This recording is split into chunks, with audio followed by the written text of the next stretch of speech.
Jai Radha Madhava Kunja Bihari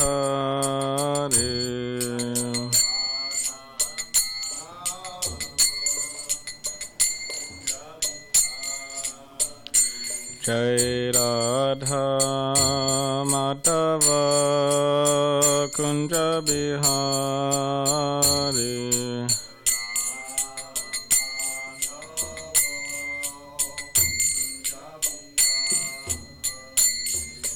Gopi Jana Vallabha Girivaradari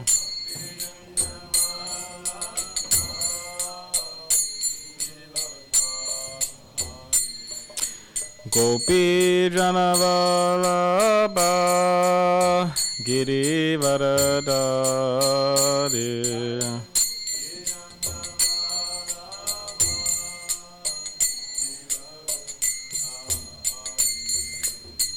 Yashodanandana Braja Jana Ranjana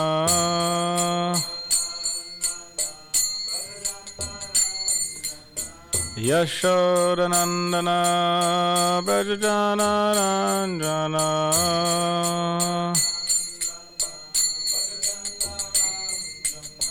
Yamuna Tira Vanachari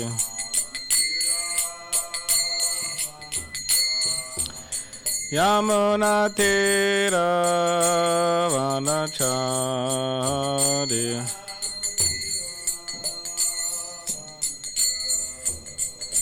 Jai Radha Madhava Kunja Bihari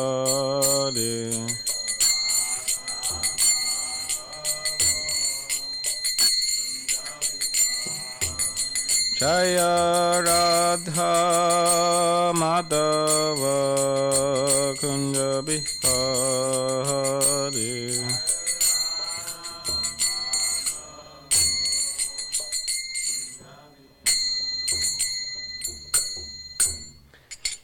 Jayam Vishnupad Paramahamsa Parivrajacharya Ashtotara Shatashishamad Svangai Sesi Bhaktivedanta Swami Srila Prabhupada Ki Jai Grantaraj Srimad Bhagavatam Ki Jai. All glories to the assembled devotees. All glories to the assembled devotees. All glories to the assembled devotees. All glories to Shri Guru and Shri Gauranga.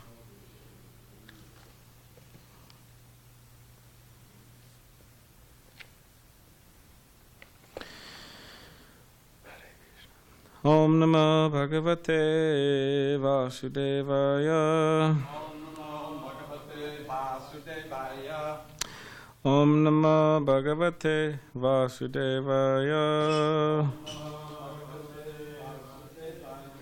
Om Namah Bhagavate Vasudevaya. Fourth canto, entitled Creation of the Fourth Order, Chapter 16, Praise of King Prithu by the Professional Reciters, and we're on text 11. Durasado divishaha asanno pividuravat naiva bhaivitam shakyo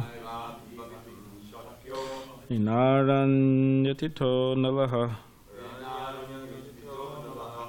durasado divishaha asanno pividuravat naiva bhaivitum shakyo inaranyatito nalaha. Please.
Drasadaha, unapproachable.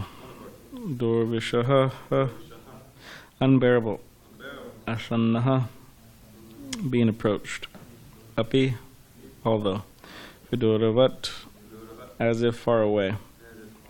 Na, never. Eva, certainly.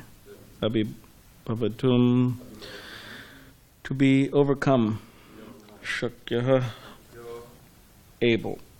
Vena, King Vena. Arani, the wood that produces fire.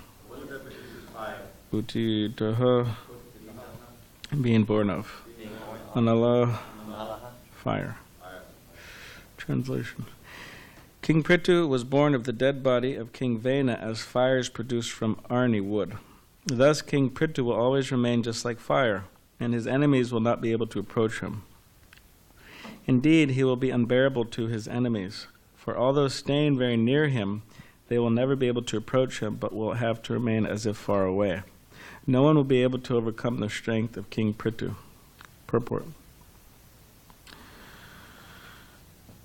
Arni wood is a kind of fuel used to ignite fire by friction. At the time of performing sacrifices, one can ignite a fire from Arni wood.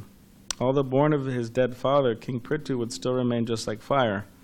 Just as fire is not easily approached, King Prithu would be unapproachable by his enemies, even though they would appear to be very near him.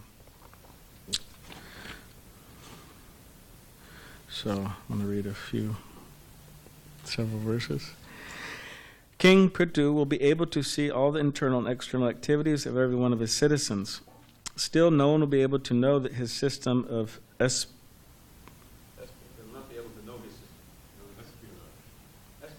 espionage. Spy. Spying? Yeah, okay, espionage. And he himself will remain neutral regarding all matters of glorification or vilification paid to him.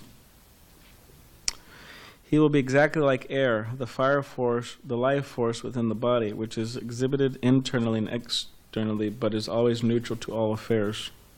Since this king will always remain on the path of piety, he will be neutral to both his son and the son of his enemy. If the son of his enemy is not punishable, he will not punish him. But if his own son is punishable, he will immediately punish him.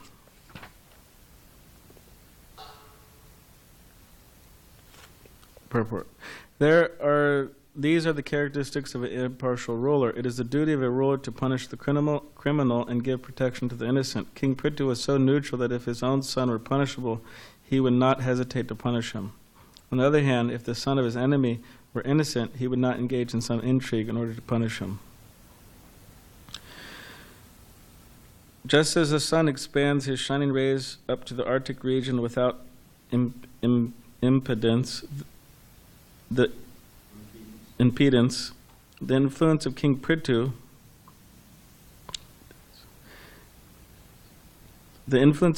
will cover all tracts of land up to the Arctic region and will remain undisturbed as long as he lives.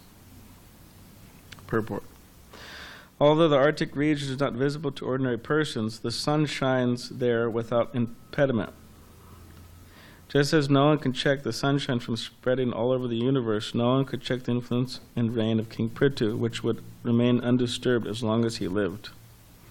The conclusion is that the sunshine and the sun god cannot be separated, nor could King Prithu and his ruling strength be separated.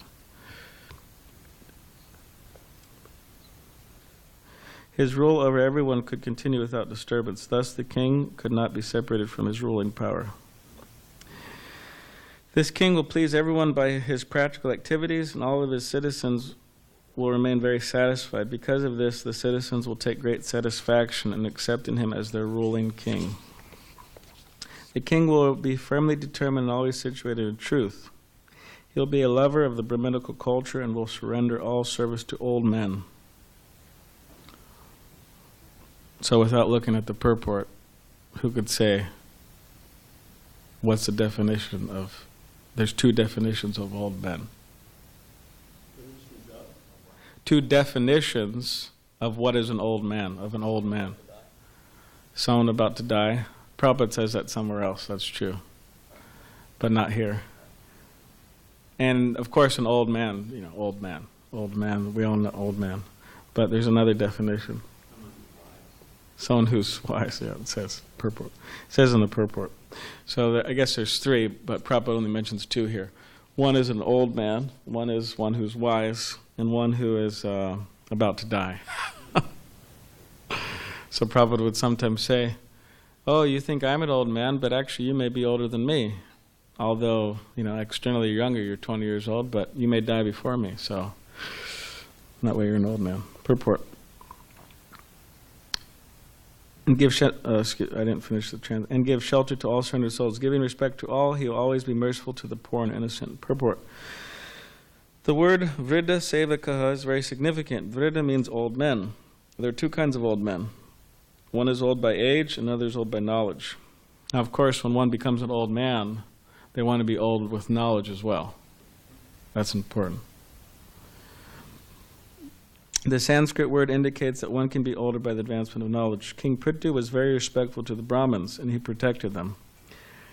He also protected persons advanced in age. Whatever the king would decide to do, no one would be able to stop. That is called Dridha Sankalpa, or Dridha Vrata. So we'll just read one more. The king will respect all women as if they were his own mother, and he will treat his own wife as the other half of his body. He will be just like an affectionate father to his citizens, and he will treat himself as the most obedient servant of the devotees, who always preach the glories of the Lord. Purport. A learned man treats all women except his wife as his mother, looks on others' property as garbage in the street, and treats others as he would treat his own self. These are the symptoms of a learned person as described by Chanakya Pandit. This should be the standard for education. Education does not mean having academic degrees only. One should execute what he has learned in his personal life. These learned characteristics were verily manifest in the life of King Prithu. Although he was the king, he treated himself as a servant of the Lord's devotees. According to Vedic etiquette, if a devotee came to a king's palace, the king would immediately offer his own seat to him.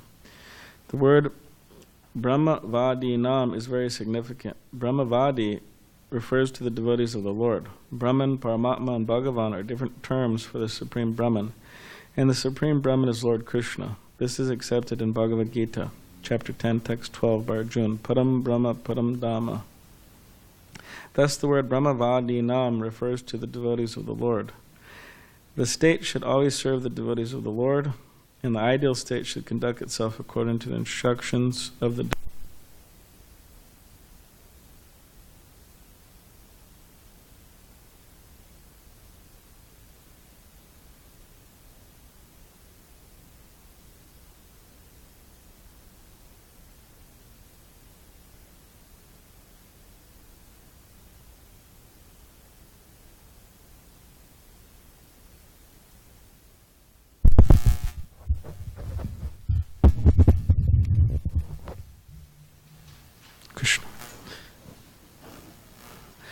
Om Ganatimirandasya Gunanjana Shalakaya Chakshulanmalitam Nena Tasmai Shri Gurave Namaha Kam Kairvachalam Pangam Nangaite Girim Yakripatamaham Vande Shri Gurun Diritaranam Vancha Kabli Bishta Kripa Sindhu Devicha Patitanam Pavanebhyo Vaishnavebhyo Namo Namaha Shri Krishna Chaitanya Prabhu Nityananda Shri Advaita Gadadhar Shri Vasudeva Gaura Bhaktivinoda Hare Krishna Krishna Krishna Hare Hare Hare Rama, Rama Rama, Hare Hare.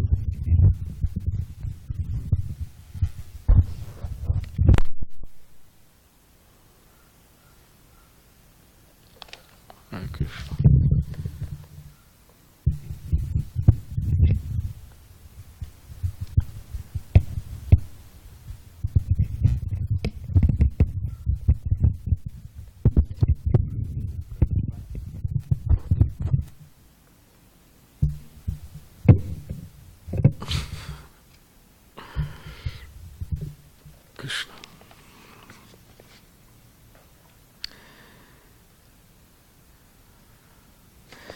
So, the glories of Prithu Maharaj are being described here, that he will be,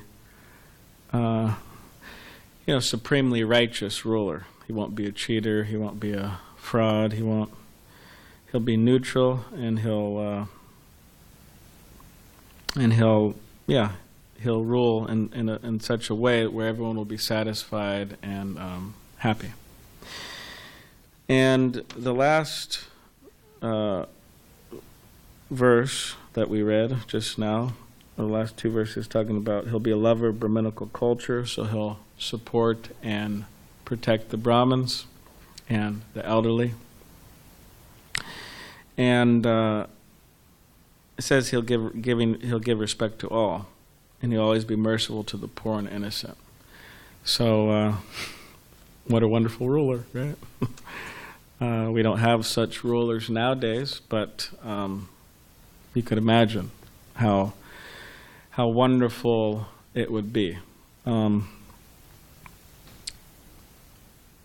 practically speaking, Srila Prabhupada would always go after so to speak, he'd go after the leaders of modern society, or he would say the so-called leaders of modern society, in that they do not know who they are, they do not know what is the goal of life. Practically, they're in ignorance. And how is somebody in ignorance supposed to lead anyone else? They can't. They cannot lead anyone. Prahlad Maharaj's verse, right? The blind leading the blind. What happens? They fall into a ditch. So, practically speaking, the whole world is full of such people that they actually cannot lead anyone. They're not qualified to lead anyone. And practically speaking, when we speak of leading others, it means to have purity of heart. That's what it means. That is the main qualification for leading people. The main qualification for leading people is purity of heart. And if one doesn't have that purity, then, they may be very expert, they may be very intelligent and very qualified in so many ways. But if they do not have that purity of heart, then that will come out in their interactions, and ultimately, what guidance can they really give if they don't have that purity? So interesting enough here is that Prabhupada quotes Chanakya Pandit. So Prabhupada would quote Chanakya Pandit often in his talks.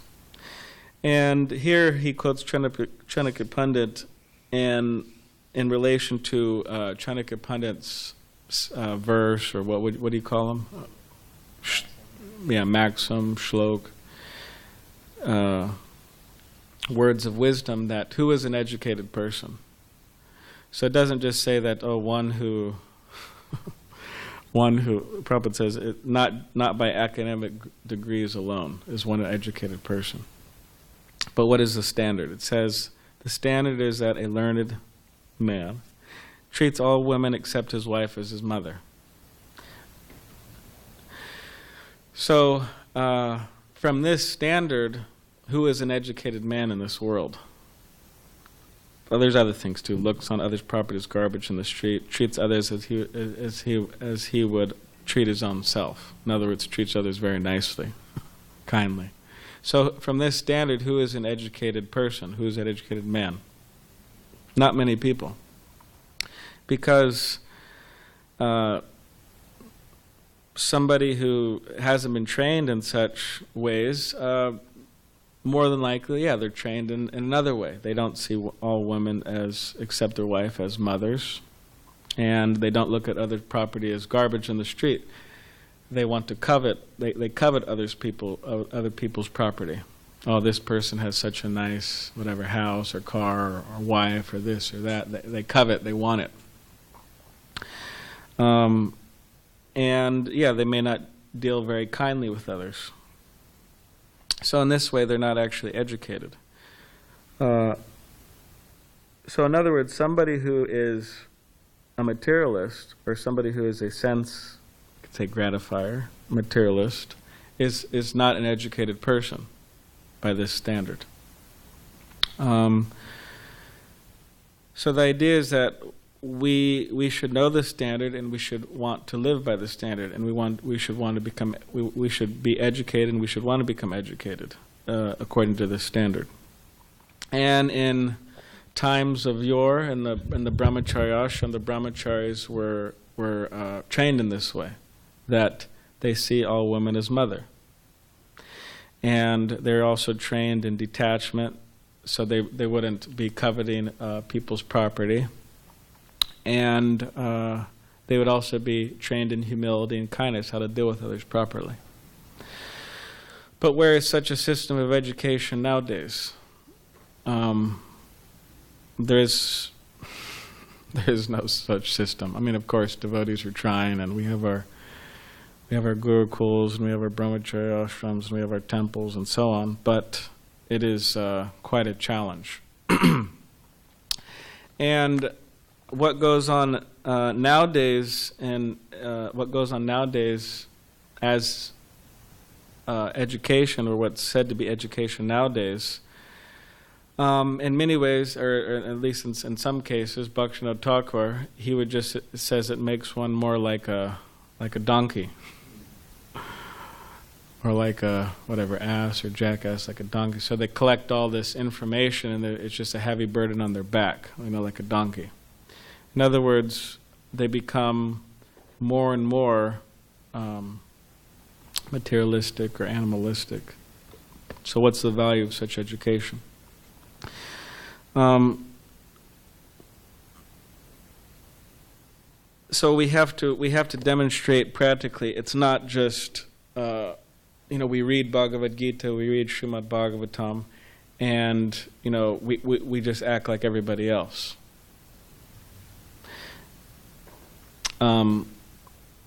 Means we are just acting on the material platform, or the sensual platform, or the mental platform.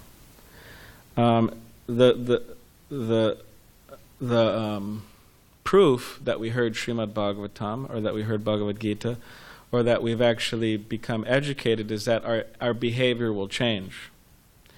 And we could have the same nasty behavior for this whole life, millions of lives actually. Sometimes people think, oh, it's all going to go away. No, it's not going to go away. Unless you work on it, it is not going to go away. It's never going to go away. Maya is never going to leave us, or we're never going to leave Maya unless we work on it. And that's just the way it is. And that's just the way it is. That's how it goes. That's reality. That until we work on our Maya, until we work on getting rid of our bad behavior, or durachar, our bad behavior, then we will never become Krishna conscious. We'll never become Krishna conscious. The whole goal of Krishna consciousness is to realize who we are in relation to Krishna, our spiritual identity in relation to Krishna.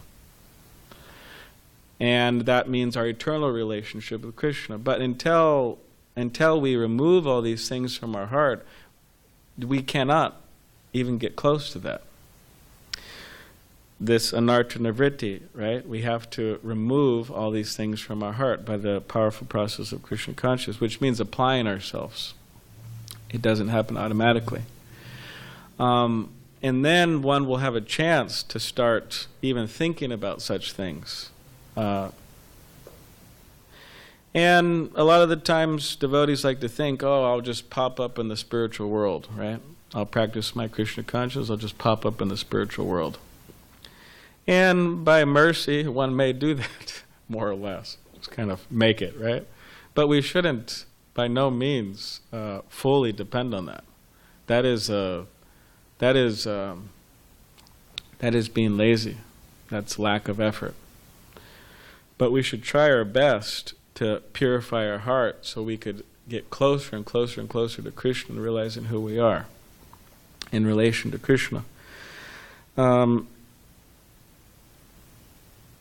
So yeah, that's important for us to do. And again, we have to work on it. It's just, there's no way around it. There's absolutely no way around it. working on our heart. And in relation to these dirty things staying in the heart for a long time, I mean, Prabhupada tells two stories in relation to this. He says that there's an old man on the verge of death, and he's on the verge of death, so he's laying in his bed, and Akbar and his minister Birbal, they come and they visit him, and they're trying to Akbar's trying to understand how long lust continues. How long does lust continue? How long does attraction for sex life continue?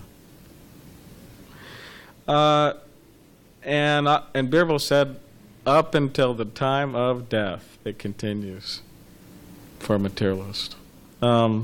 So Akbar says, oh no, impossible, how can that be? He says, oh, I'll show you. And they go there and they bring the young daughter, their beautiful daughter, and the man's on the verge of death, lying in his bed, and what does he do? He looks at the daughter.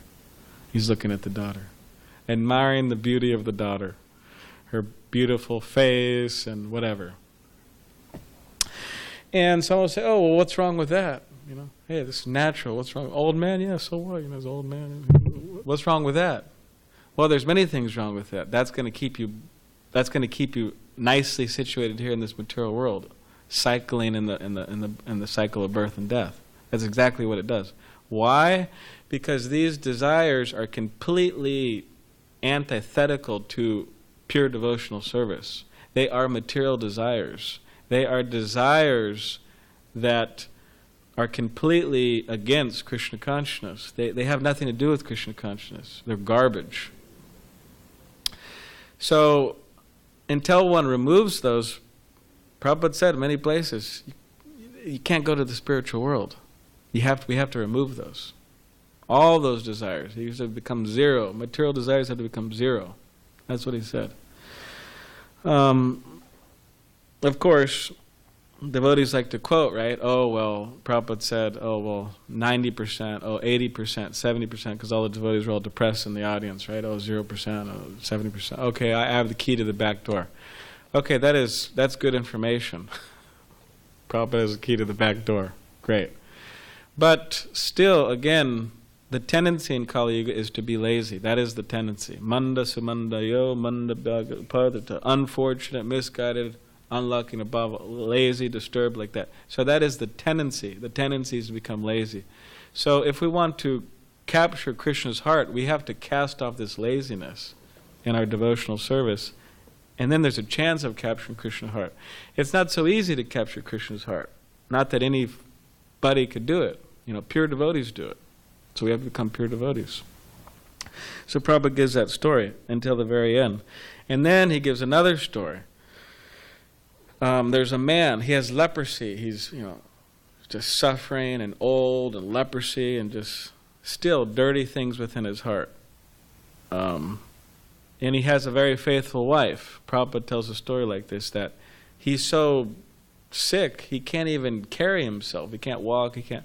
So the wife carries him in a basket. That's what Prabhupada says. I don't know how she does that, but she carries him in a basket, like Jagannath Das Babaji or something, I don't know. And then he was so morose. He was morose. And then the wife said, my dear husband, why are you so morose? Why are you so morose? And then he says, shameless guy actually. He says, oh, well, I have a desire. And she goes, oh yeah, what's that? I have a desire to enjoy with this particular prostitute. But the problem is, she's very expensive.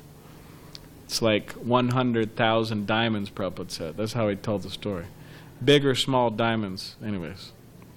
So she said, okay, so there's different ways it's told, but it said that, this wife, she engaged in menial service for this prostitute. I mean, what a wife, right? Faithful, humble wife, facilitating the desires of her husband. On a side note, anyways, I think my great-grandmother, she, apparently my grandfather was a bit of a low-class guy too.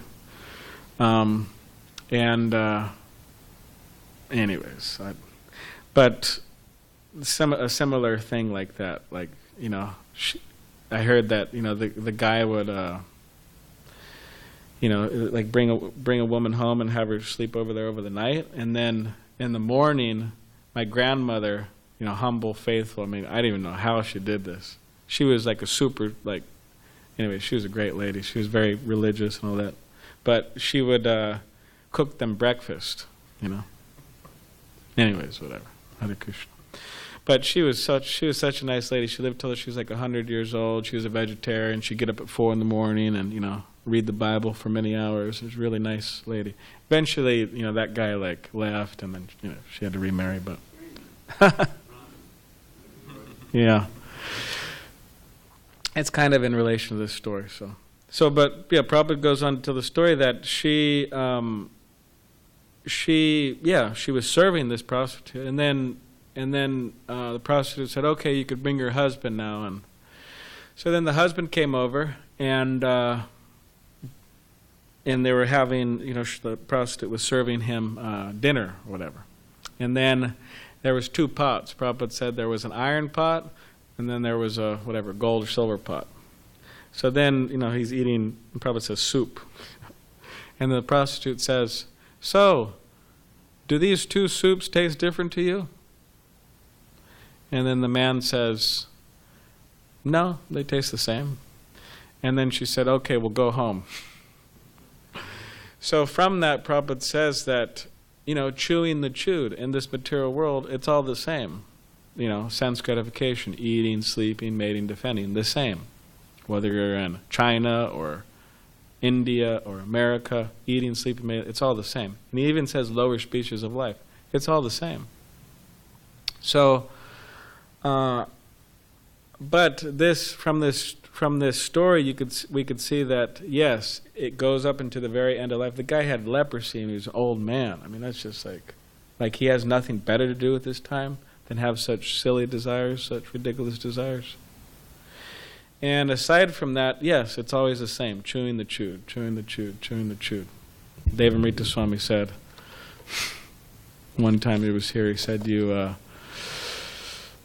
how many times you're supposed to chew your food? Think what?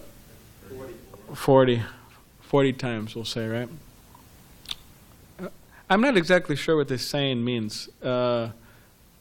You should drink your food and swallow your water.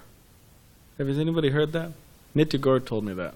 Drink your food means you chew it so much that, but also, but eating, what is it? Chew your water. Yeah, chew your, anyways, we have to. Be conscious of everything you consume, very conscious of it. Okay. So yeah, imagine if somebody chews something, chews or whatever it is, chew, and then they hand it over here. You want some, I mean, it's just disgusting. And that's what Prahlad Maharaj says: chewing the chewed, chewing the chewed. So in other words, it's the same over and over and over again. So the idea is that we don't want to be in such situations. Whether we're young or old or whatever, we don't want to be in such situations. It's not a good situation for the soul. So we want to transcend all these things, and we want to be on the platform of knowledge. We want to be on the platform of, we want to be in knowledge. We want to be situated in knowledge, divya gan, divine knowledge. And we want to be in the mood of service, serving the devotees.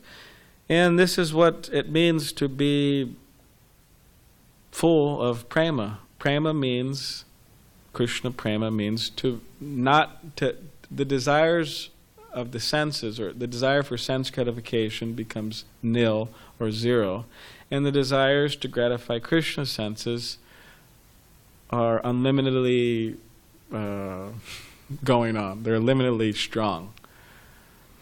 And sometimes our acharyas, they will describe, like the gopis, for example, the gopis' desires for Krishna to be like lust. And why is that? Of course, they're not lust. It's not mundane lust. It is exactly the opposite.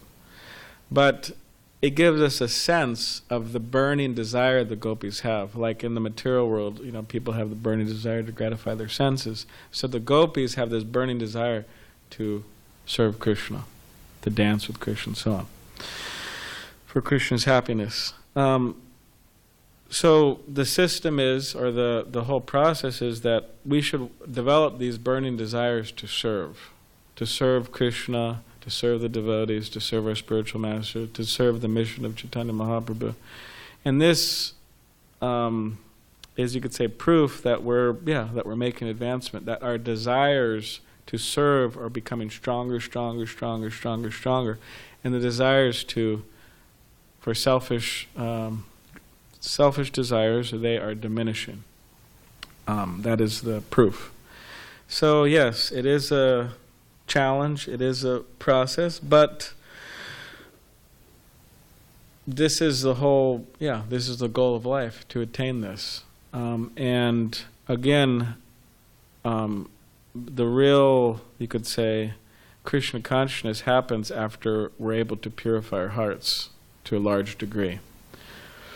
Means, struggle, purifying the heart, but then once the heart is purified, then things become a million times more interesting. In other words, Krishna consciousness becomes a million times more inspiring and interesting and wonderful. So the only reason it's not, or if it is sometimes and sometimes not, is because of lack of purification in the heart. But once that purification happens, then it's like the wonderful doors of Krishna consciousness open very clearly. So we should strive for that and not be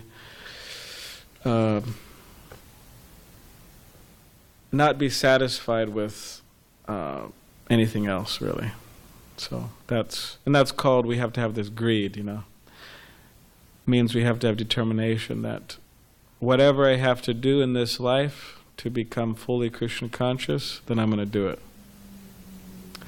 That is absolutely necessary for actually being successful. So does anyone have any questions or comments or?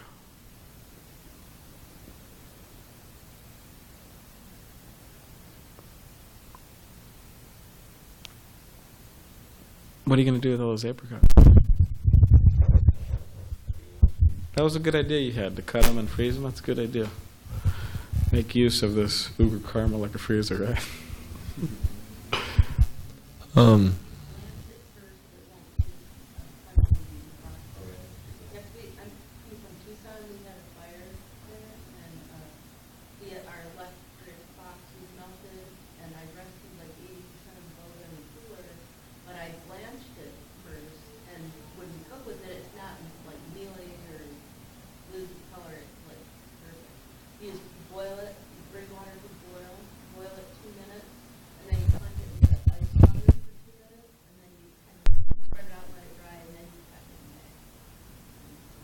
Nice.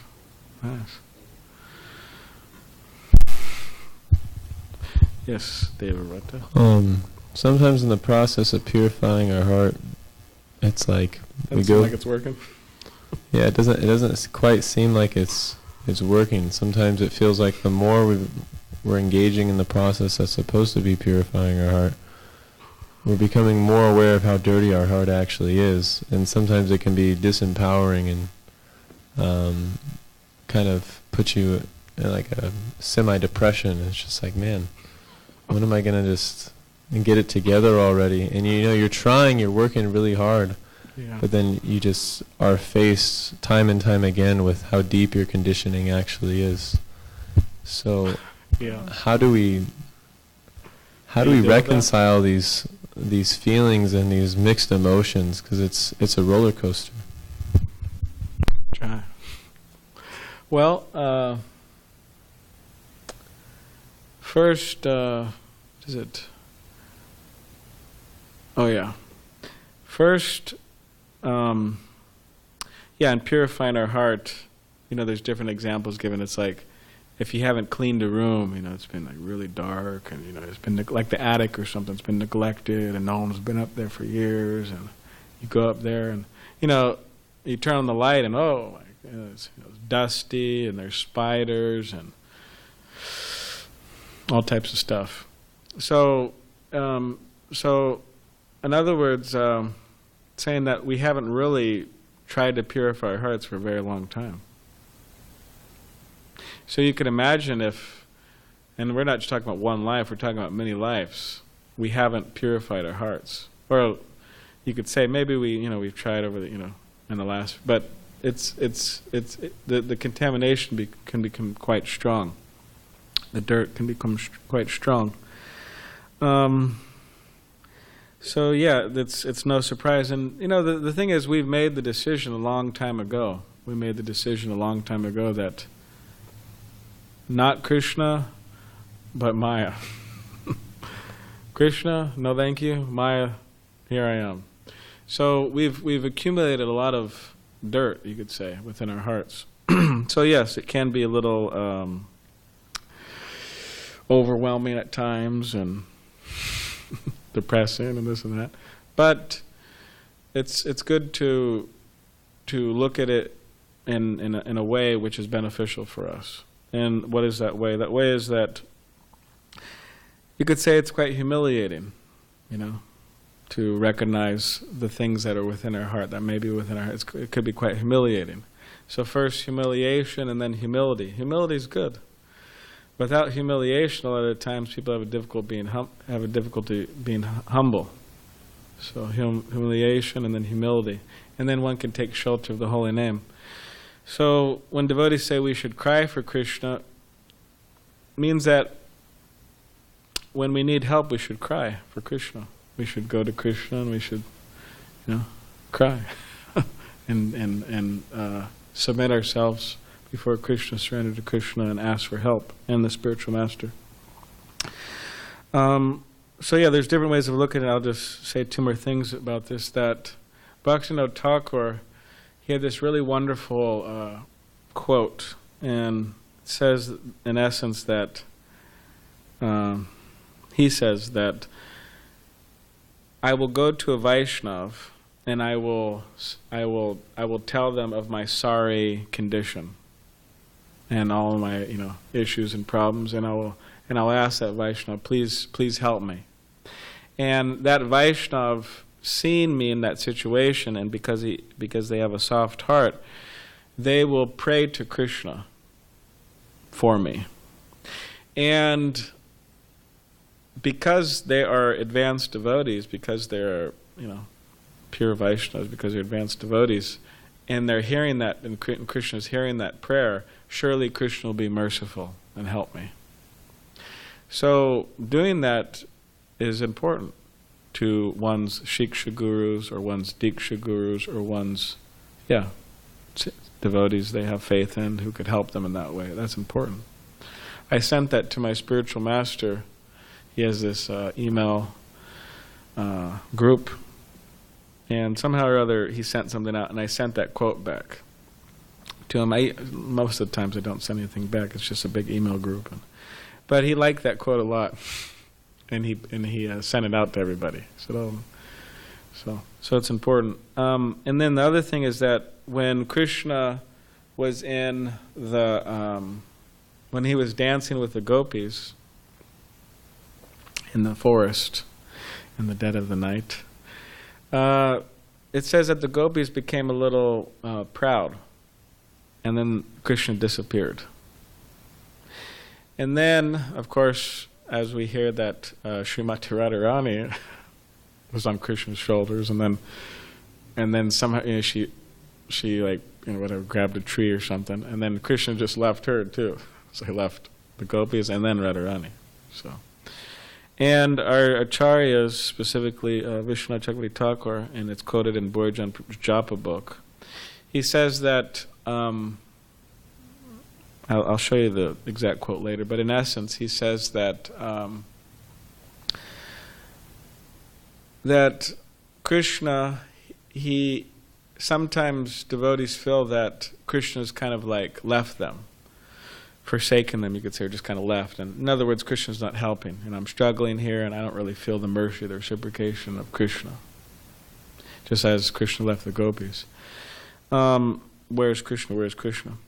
So he goes on to say that that is Krishna's way of responding by not responding. And why does he do that? Why is he not responding to us at times, it feels like? Why isn't he helping us at times, it feels like? He's doing that to increase our eagerness to have him, our eagerness to serve him. And then the examples sometimes give of if you have a bunch of money and then you lose that money, you're always thinking of the money. So you have Krishna's mercy. Sometimes we feel Krishna's mercy, right, in the kirtan or this and that. And then other times, oh, where's Krishna? I'm just, I'm like alone in the universe here. Where's Krishna? I'm not feeling the mercy here. So then we'll always be thinking about how to attain Krishna again, or how to get Krishna's association again. And he says that that produces a feeling of humility. That, oh, I'm such a fool, I'm such a rascal, I'm so fallen that I can't get Krishna's mercy. And he said from feeling that way, from having those types of emotions, that those emotions actually purify our heart and remove, lust and anger and greed and all these dirty things within our heart, and make our heart pure. So in our process of struggling to get Krishna's mercy, sometimes it may seem like he's not reciprocating, but we shouldn't give up. We should. That is the test, actually, right? It says that Maya is there. She's testing all the souls. Do you really want to serve Krishna? And some people, they struggle, and and then they just give up. It's like, all right, we really didn't want to serve Krishna then. But people who struggle, then at one point it's just, they're let free, you could say, and they're able to have Krishna's association. So it's a way to prove our sincerity, our seriousness, that we actually want to have a relationship. So those are two things, or a few things that I like to think about. So, does anyone have any other question or comment?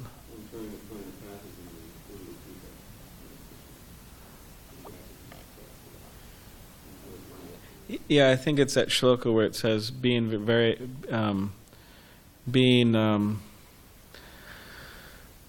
my devotee knows very well that the process of sense gratification can bring no happiness, is a miserable process, but being too attached, at times they engage in sense gratification, although they know they shouldn't. But they should continue serving me and be happy. Something like that, yeah. They should continue serving me and be happy and not be overly depressed about it.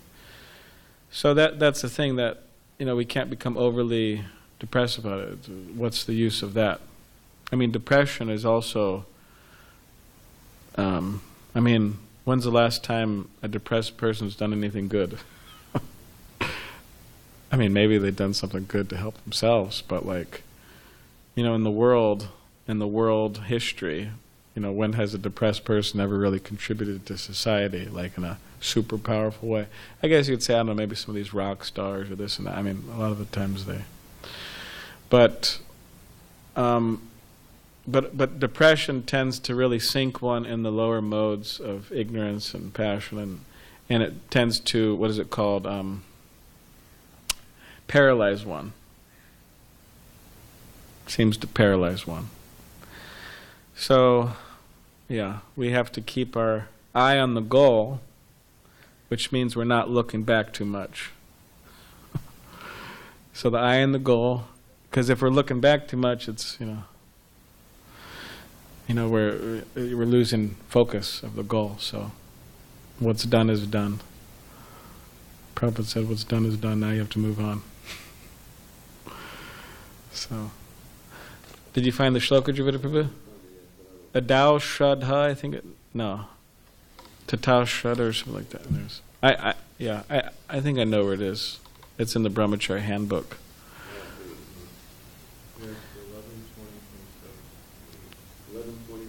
You want to read it in the mic? Or you want me to read it?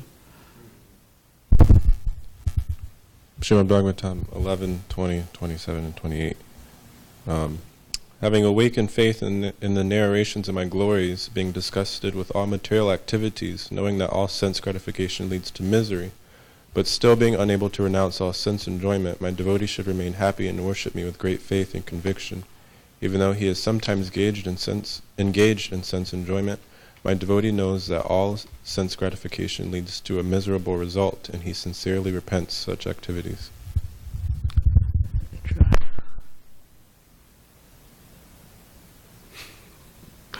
All right. So tonight we'll have His Holiness Radhanas. The Lord here encourages such a devotee not to be overly depressed.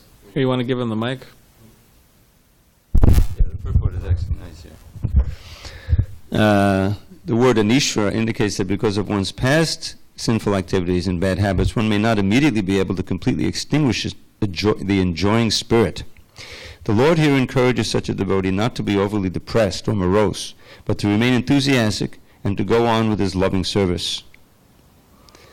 And the word nibana indicates that a sincere devotee, although somewhat entangled in the remnants of sense gratification, is completely disgusted with material life and under no circumstances willingly commit sinful activities, so forth. But that idea about not to be overly depressed, just go through and be confident that you come out of it into the bright sunshine of...